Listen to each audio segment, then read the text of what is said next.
13 April ରବିବାର ଦିନ ହରଡ଼ ଡାଲିର ଏହି ଉପାୟକୁ ଆପଣମାନେ ଜରୁର କରନ୍ତୁ। ମାତା ଲକ୍ଷ୍ମୀ ଓ ଦେବଦେବ ମହାଦେବଙ୍କ ଆଶୀର୍ବାଦରୁ ପୁରା ବର୍ଷ ଧନର ବର୍ଷା ହେବ। ଯେପରିକି ଆପଣ ସମସ୍ତେ ଜାଣିଛନ୍ତି କି 13 ଏପ୍ରିଲ 2025 ରବିବାରକୁ ପଡୁଛି ବୈଶାଖ ମାସର ପ୍ରତିପଦ ତିଥି। ଆଉ ଏହି ତିଥି ବୈଶାଖ ମାସରେ ସବୁଠାରୁ ବଡ଼ ପ୍ରତିପଦ ତିଥି। କାହିଁକି ନା ଏହି ତିଥି ରବିବାରକୁ ପଡୁଛି। ଆମ ହିନ୍ଦୁ ଧର୍ମରେ ଏହାର ବହୁତ ବଡ଼ ବିଶେଷ ମହତ୍ତ୍ୱ ରହିଥାଏ। ଏହି ଉପାୟଟି ଏତେ ଖାସ୍ ହୋଇଥାଏ ଯଦି ଆପଣ ଠିକ୍ ମୁହୂର୍ତ୍ତରେ ଠିକ୍ କ୍ରିୟା ଅନୁସାରେ ଏହି 7ଟି ଚଣା ଡାଲି ବାଲା ଉପାୟକୁ କରିନେବେ, ଯାହା ପ୍ରାଚୀନ କାଳର ମହା ଉପାୟ ଅଟେ। ମହାଦେବଙ୍କ ଆଶୀର୍ବାଦରୁ ଆପଣଙ୍କ ଜୀବନରେ ଯେତେ ବଡ଼ ଦୁଃଖ ଥାଉ ସେହି ଦୁଃଖରୁ ଆପଣଙ୍କୁ ତୁରନ୍ତ ମୁକ୍ତି ମିଳିଯିବ। ଆପଣଙ୍କ ଜୀବନରେ ଧନ ଆସିବାର ନୂଆ ନୂଆ ରାସ୍ତା ଖୋଲିଯିବ। ଆପଣଙ୍କୁ କୌଣସି ପ୍ରକାରର ସମସ୍ୟାରେ ଆଉ ସାମ୍ନା କରିବାକୁ ପଡ଼ିବ ନାହିଁ। ଏଥିପାଇଁ ଦର୍ଶକ ବନ୍ଧୁ 13 ଏପ୍ରିଲ ରବିବାର ଦିନ ଆପଣ ଏହି ଉପାୟକୁ ଜରୁର ଥରେ କରିକି ହିଁ ଦେଖନ୍ତୁ। ଯଦି ଆପଣ ଏହି ବୈଶାଖ ମାସରେ ପଡୁଥିବା ପ୍ରତିପଦ ତିଥି ଦିନ ଯଦି ଏହି ଉପାୟକୁ ଆପଣ କରିନେବେ, ତ ଆପଣଙ୍କୁ ଏହି ଉପାୟର କରିବାର ସେହି ଫଳ ମିଳିବ ଯାହାକି ଆପଣ କେବେ କଳ୍ପନା କରିପାରିବେ ନାହିଁ। ଏଥିପାଇଁ ଆପଣମାନେ ବେଲପତ୍ର ସହ ଚଣା ଡାଲି ବାଲା ଉପାୟକୁ ଗୋଟିଏ ଥର ଜରୁର କରିନିଅନ୍ତୁ, ଯାହାକି ଆପଣଙ୍କ ହାତରୁ ଏହି ମୌକା ଚାଲି ନଯାଉ ଏବଂ ଆପଣଙ୍କୁ ଏହି ଉପାୟକୁ କରିବାର ଫଳ ମିଳିପାରିବ। ଯଦି ଆପଣ ବି ଚାହାନ୍ତି କି ମହାଦେବଙ୍କ ଆଶୀର୍ବାଦ ଆପଣଙ୍କ ଉପରେ ବନି ରହୁ, ତ ଭିଡ଼ିଓ ଗୋଟେ ଲାଇକ୍ କରି ଚ୍ୟାନେଲକୁ ସବସ୍କ୍ରାଇବ୍ କରି କମେଣ୍ଟ ବକ୍ସରେ ହର ହର ମହାଦେବ ଅବଶ୍ୟ ଲେଖିଦିଅନ୍ତୁ। ଏହି ଉପାୟକୁ ଆପଣ ବୈଶାଖ ମାସର ରବିବାର ଦିନ ସକାଳୁ କରିପାରିବେ ଏବଂ ସନ୍ଧ୍ୟାରେ ବି କରିପାରିବେ। ଏହି ଉପାୟ ପାଇଁ ଗୋଟିଏ ଗୋଲମରିଚ ନେବେ, ଗୋଟା ଗୋଲମରିଚ ନେବେ। ଏହା ସହ ନେବେ ଗୋଲବତୀର ଦୀପ। ଦୀପ ଆପଣ ମାଟିର ନେବେ, ନାହିଁ ତ ଅଟାରେ ବି ତିଆରି କରିକି ନେଇପାରିବେ। ସେହି ଦୀପରେ ଗାଈର ଦେଶୀ ଘିଅ ନେବେ। ଏତିକି ସାମଗ୍ରୀକୁ ନେଇ ଆପଣ ବେଲଗଛ ପାଖକୁ ଯିବେ ଭାରି। ଯେଉଁ ବ୍ୟକ୍ତି ପ୍ରଦୋଷ କାଳରେ ବେଲଗଛ ପାଖରେ ଦୀପ ପ୍ରଜ୍ୱଳିତ କରିଥାନ୍ତି, ତାଙ୍କ ଘରେ କେବେ ବି ଧନର ଅଭାବ ହେବ ନାହିଁ। ବେଲଗଛ ପାଖରେ ଉତ୍ତର ଦିଗରେ ମୁହଁ କରି ଠିଆ ହେବେ, ସେହି ଦୀପକୁ ଜଳାଇବେ। ତାପରେ ଆପଣଙ୍କର ହାତରେ ଗୋଟିଏ ଗୋଲମରିଚକୁ ରଖିଦେବେ, ଯେଉଁ ଗୋଲମରିଚକୁ ଆପଣ ନେଇଥିଲେ। ତାପରେ ବେଲଗଛ ଚାରିପଟେ 5 ଥର ପରିକ୍ରମା କରିବେ। ଆପଣଙ୍କର ହାତରେ ଧରିଥିବା ଗୋଲମରିଚକୁ ସେହି ଦୀପରେ ପକାଇଦେବେ। ତାପରେ ସେହି ଦୀପ ସାମ୍ନାରେ ବସି ହାତ ଯୋଡ଼ିକି ଆପଣଙ୍କର ଆଖିକୁ ବନ୍ଦ କରି ଆପଣଙ୍କ ଜୀବନରେ ଯାହା ବି ସମସ୍ୟା ଅଛି, ଆପଣଙ୍କ ଘରେ ଯଦି ମାତା ଲକ୍ଷ୍ମୀଙ୍କର ବାସ ହେଉନାହିଁ, ଘରେ ଲକ୍ଷ୍ମୀ ପ୍ରବେଶ କରିପାରୁନାହାନ୍ତି, ଆପଣଙ୍କ ଜୀବନରେ ଯାହା ବି ସମସ୍ୟା ଥାଏ ସେହି ସମସ୍ୟାକୁ ହାତ ଯୋଡ଼ି କହିବେ। ଯଦି ଆପଣଙ୍କର ଘରର ଆଖପାଖରେ ବେଲଗଛ ନାହିଁ, ତ ଆପଣ ସେହି ସବୁ ଜିନିଷକୁ ନେଇ ଶିବ ମନ୍ଦିରକୁ ଚାଲିଯିବେ। ଆପଣ ଯେଉଁ ଦୀପ ନେଇଥିଲେ ସେହି ଦୀପକୁ ଶଙ୍କରଙ୍କ ମନ୍ଦିରରେ ଥିବା ଚୌକାଠ ଉପରେ ଦୀପକୁ ଜଳାଇଦେବେ। ଆଉ ଦୀପ ଜଳାଇବା ସମୟରେ ସେହି ଦୀପର ମୁଖ ଉତ୍ତର ମୁଖା କରି ଦୀପ ଲଗାଇବେ ବା ଦୀପକୁ ଜାଳିକି ରଖିବେ। ଦୀପ ଜଳାଇ ସାରିବା ପରେ ଗୋଲମରିଚଟାକୁ ଆପଣଙ୍କ ହାତରେ ଧରିବେ ଏବଂ ଆପଣଙ୍କ ଜୀବନରେ ଯାହା ବି ସମସ୍ୟା ଅଛି ସେହି ସମସ୍ୟାକୁ କହିଦେବେ। ତାପରେ ଆପଣଙ୍କର ହାତରେ ଧରିଥିବା ଗୋଲମରିଚକୁ ଦୀପରେ ପକାଇଦେବେ। ଆପଣଙ୍କର ମନସ୍କାମନା ପୂର୍ଣ୍ଣ ହୋଇଯାଉ, ଘରେ ଶ୍ରୀଲକ୍ଷ୍ମୀଙ୍କର ବାସ ହେଉ, ସେହିପରି କାମନା କରିବେ।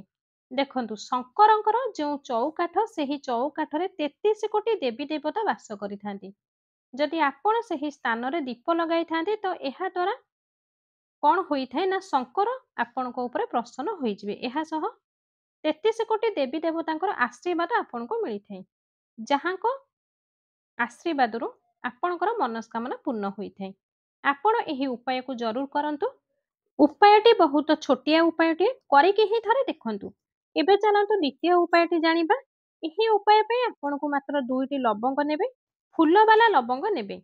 ଗୋଟା ଗୋଟା ଲବଙ୍ଗ ନେବେ, ଭଙ୍ଗା କି ଖଣ୍ଡିଆ ଲବଙ୍ଗ ନେବେ ନାହିଁ। ଏହା ସହ ଲାଲ ଚନ୍ଦନର ପାଉଡର ନେବେ। ଯଦି ଆପଣଙ୍କ ପାଖରେ ଲାଲ ଚନ୍ଦନର କାଠ ଥିବ, ସେହି କାଠକୁ ଘଷିକି ଆପଣ ଲାଲ ଚନ୍ଦନ ନେଇପାରିବେ। ଚନ୍ଦନ ତେଜର ପ୍ରତୀକ ମନାଯାଏ ଏବଂ ବ୍ୟକ୍ତିର ଜୀବନରେ ଅନ୍ଧକାରକୁ ଦୂର କରିଥାଏ। ଏହା ସହ ଆପଣ ଗୋଟିଏ ତମ୍ବା ପାତ୍ରରେ ଶୁଦ୍ଧ ଜଳ ନେଇକି ଯିବେ ଆପଣଙ୍କ ଘରୁ।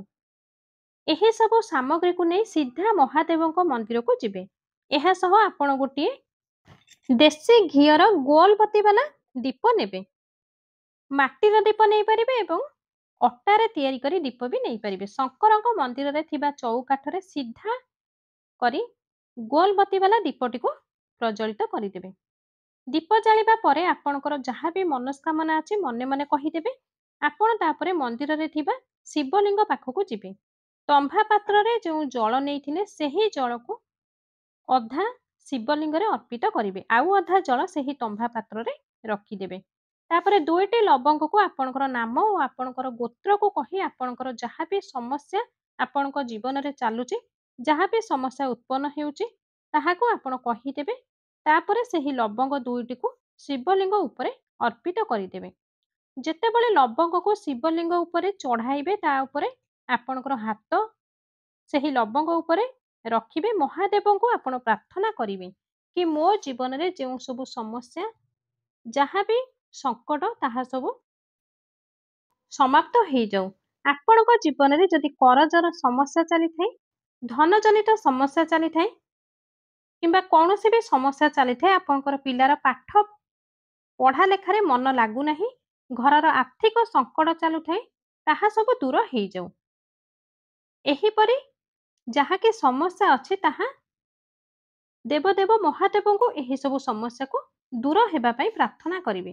ଆପଣ ଯେଉଁ 2ଟି ଲବଙ୍ଗ ଶିବଲିଙ୍ଗ ଉପରେ ସମର୍ପିତ କରିଥିଲେ ସେହି ଲବଙ୍ଗକୁ ଆପଣଙ୍କର ଶିବଲିଙ୍ଗଙ୍କ ଉପରୁ ଉଠାଇ ଆଣିବେ।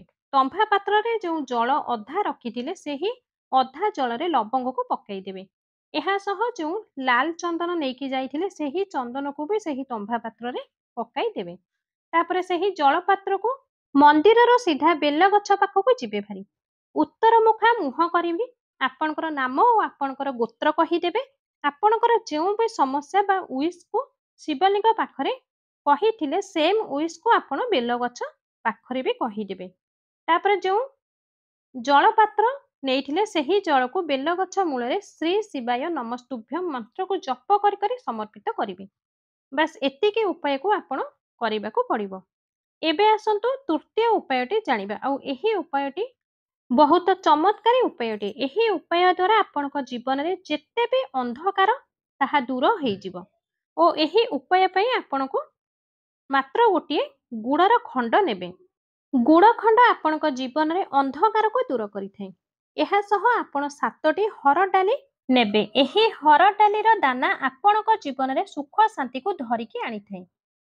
ଜୀବନରେ ଯେଉଁ ଧନର ଯେଉଁଠି ସମସ୍ୟା ଥାଏ ତାହାକୁ ସମାପ୍ତ କରିଥାଏ।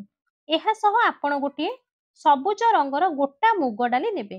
ସବୁଜ ରଙ୍ଗର ମୁଗ ବୁଧ ଗ୍ରହକୁ ପ୍ରସନ୍ନ କରିଥାଏ। ସବୁଜ ମୁଗ ବାଲା ଉପାୟ କରିବେ, ଏହା ବୁଧ ଗ୍ରହକୁ ମଜବୁତ କରିଥାଏ ଏବଂ ବୁଧ ଗ୍ରହ ମଜବୁତ ହେବା ପରେ ବୁଦ୍ଧି, ଜ୍ଞାନ ଓ ବିବେକର ପ୍ରାପ୍ତି ହୋଇଥାଏ। ତ ଏହି 3ଟି ସାମଗ୍ରୀକୁ ନେଇ ଆପଣ ଗୋଟିଏ ଗୋଟିଏ ସବୁଥିରୁ ନେବେ। ଗୁଡ଼ ଖଣ୍ଡ ନେବେ, 7ଟି ଡାଲି ଦାନା ନେବେ, ଗୋଟିଏ ସବୁଜ ରଙ୍ଗର ମୁଗ ନେବେ। ଏହା ସହ ଗୋଟିଏ ତମ୍ଭା ପାତ୍ରରେ ଆପଣଙ୍କ ଘରୁ ଶୁଦ୍ଧ ଜଳ ନେବେ। ଏହି ସବୁ ସାମଗ୍ରୀକୁ ନେଇ ସିଧା ଶଙ୍କରଙ୍କ ମନ୍ଦିରକୁ ଯିବେ। ସକାଳଠୁ ଧରି ସନ୍ଧ୍ୟା ପର୍ଯ୍ୟନ୍ତ କୌଣସି ବି ସମୟରେ ଏହି ଉପାୟକୁ ଆପଣ କରିପାରିବେ। ସବୁଠୁ ପ୍ରଥମେ ସେହି ଗୁଡ଼ ଖଣ୍ଡକୁ, ଚଣା ଡାଲିକୁ ଓ ମୁଗକୁ ଏହି 3ଟି ସାମଗ୍ରୀକୁ ଜଳପାତ୍ରରେ ପକାଇ ଦେବେ। ଡାଲିର ଦାନା ଆପଣଙ୍କ ଜୀବନରେ ଧନ ବୁଦ୍ଧି ବଢ଼ାଇଥାଏ। ମନ ଶାନ୍ତି ପାଇଁ ଏହା କାମ କରିଥାଏ। ଗୋଟା ମୁଗ ଡାଲି ବୁଦ୍ଧି, ଜ୍ଞାନ ଓ ବିବେକର ପ୍ରାପ୍ତି ପାଇଁ ହୋଇଥାଏ। ସେହି ଜଳପାତ୍ରକୁ ଶିବଲିଙ୍ଗ ଉପରେ ଧୀରେ ଧୀରେ ଅର୍ପିତ କରିବେ। ଶ୍ରୀ ଶିବାୟ ନମସ୍ତୁଭ୍ୟଂ ଏହି ମନ୍ତ୍ରକୁ ଜପ କରି ଆପଣଙ୍କର ଯେଉଁ ମନସ୍କାମନା ପାଇଁ ଏହି ଉପାୟକୁ କରୁଛନ୍ତି ସେହି ମନସ୍କାମନାକୁ କହିଦେବେ। ମହାଦେବଙ୍କ ପାଖରେ ପ୍ରାର୍ଥନା କରିବାକୁ ପଡ଼ିବ କି ବହୁତ ଶୀଘ୍ର ଆପଣ ମୋର ଏହି ପ୍ରାର୍ଥନାକୁ ସ୍ୱୀକାର କରନ୍ତୁ। ଏତିକି ଯଦି ଉପାୟ ଆପଣ କରିବେ ତ ମହାଦେବ ଆପଣଙ୍କ ପ୍ରାର୍ଥନାକୁ ବହୁତ ଶୀଘ୍ର ହିଁ ସ୍ୱୀକାର କରିଥାନ୍ତି। ତ ଆପଣଙ୍କର ସମସ୍ତ ମନସ୍କାମନାକୁ ପୂର୍ଣ୍ଣ ହେବାକୁ ବେଶୀ ସମୟ ଆଉ ଲାଗିବ ନାହିଁ ଏବଂ ମହାଦେବ ଆପଣଙ୍କ ଜୀବନକୁ ପୁରା ସୁଧାରି ଦେଇଥାନ୍ତି। ତେବେ ଚାଲନ୍ତୁ ଆଉ ଗୋଟିଏ ଉପାୟଟି ଜାଣିବା। ଏଥିପାଇଁ ଗୋଟିଏ ଗୋଲବତୀର ଦୀପ ନେବେ। ମାଟିର ଦୀପ ନେଇପାରିବେ, ଅଟାର ଦୀପ ବି ନେଇପାରିବେ। ଏହା ସହ ଆପଣ ଶୁଦ୍ଧ ଗାଈର ଘିଅ ନେବେ। ଦେଶୀ ଘିଅ ଯଦି ନାହିଁ ତେବେ ପୂଜା ଘିଅ ବି ୟୁଜ୍ କରିପାରିବେ। ପ୍ରଦୋଷ କାଳରେ ତୁଳସୀ ଚଉରା ପାଖକୁ ଯିବେ। ସବୁଠୁ ପ୍ରଥମେ ଦୀପକୁ ଜଳାଇବେ ଓମ୍ ନମୋ ଭଗବତେ ବାସୁଦେବାୟ ନମଃ ଏହି ମନ୍ତ୍ରକୁ 11 ରୁ 12 ଥର ଜପ କରିବେ। ତାପରେ ଆପଣଙ୍କର ସିଧା ହାତରେ ଅଳ୍ପ ହଳଦୀ ନେଇ ସେହି ଦୀପରେ ଆପଣଙ୍କର ନାମ ଓ ଗୋତ୍ର କହିକି ପକାଇଦେବେ। ତାପରେ ମାତା ଲକ୍ଷ୍ମୀକୁ ଆପଣ ପ୍ରାର୍ଥନା କରିବେ କି ହେ ମାତା ଲକ୍ଷ୍ମୀ ମୋର ସବୁ ଦୁଃଖ କଷ୍ଟକୁ ଦୂର କର। ମୋ ଜୀବନରେ ଧନର ବୃଦ୍ଧି କର। ମୋ ଜୀବନରେ ଥିବା ସମସ୍ତ ସମସ୍ୟା, ସମସ୍ତ ଦୋଷ, ସମସ୍ତ ସଙ୍କଟରୁ ମୋତେ ରକ୍ଷା କର ଏବଂ ମୋ ଘରେ ଆସି ବାସ କର। ଏହିପରି ଏହି ଉପାୟକୁ ଆପଣ କରିବେ ଆପଣଙ୍କର ଘରର ଶାନ୍ତି ପାଇଁ, ଘରେ ଧନ ସମ୍ପତ୍ତିରେ ବଢାଇବା ପାଇଁ ଏହି ଉପାୟକୁ ଆପଣ ନିହାତି ସନ୍ଧ୍ୟା ସମୟରେ ଏହି ରବିବାର ଦିନ 13 ଏପ୍ରିଲ 2025 ଦିନ ନିହାତି ଥରେ କରିକି ହିଁ ଦେଖନ୍ତୁ। ତ ଆଶା କରୁଛି ଆଜିର ଭିଡ଼ିଓଟି ନିହାତି ଭାବରେ ଆପଣଙ୍କୁ ପସନ୍ଦ ଆସିଥିବ। ଯଦି ଭିଡ଼ିଓଟି ଆପଣଙ୍କୁ ପସନ୍ଦ ଆସିଥାଏ ତେବେ ଆପଣଙ୍କୁ ଅନୁରୋଧ ଭିଡ଼ିଓଟିକୁ ଗୋଟେ ଲାଇକ୍ କରନ୍ତୁ। ଭିଡ଼ିଓଟିକୁ ଅଧିକରୁ ଅଧିକ ମାତ୍ରାରେ ସେୟାର କରନ୍ତୁ। ଆମ ଚ୍ୟାନେଲରେ ଯଦି ଆପଣମାନେ ନୂଆ ଅଛନ୍ତି ଏ ପର୍ଯ୍ୟନ୍ତ ଚ୍ୟାନେଲକୁ ସବସ୍କ୍ରାଇବ୍ କରିନାହାନ୍ତି ତାହେଲେ କୃପା କରି ଏବେ ହିଁ ଆମର ଏହି ଚ୍ୟାନେଲକୁ ସବସ୍କ୍ରାଇବ୍ କରି ପାଖରେ ଥିବା ବେଲ୍ ଆଇକନଟିକୁ ଦବାଇ ଦିଅନ୍ତୁ।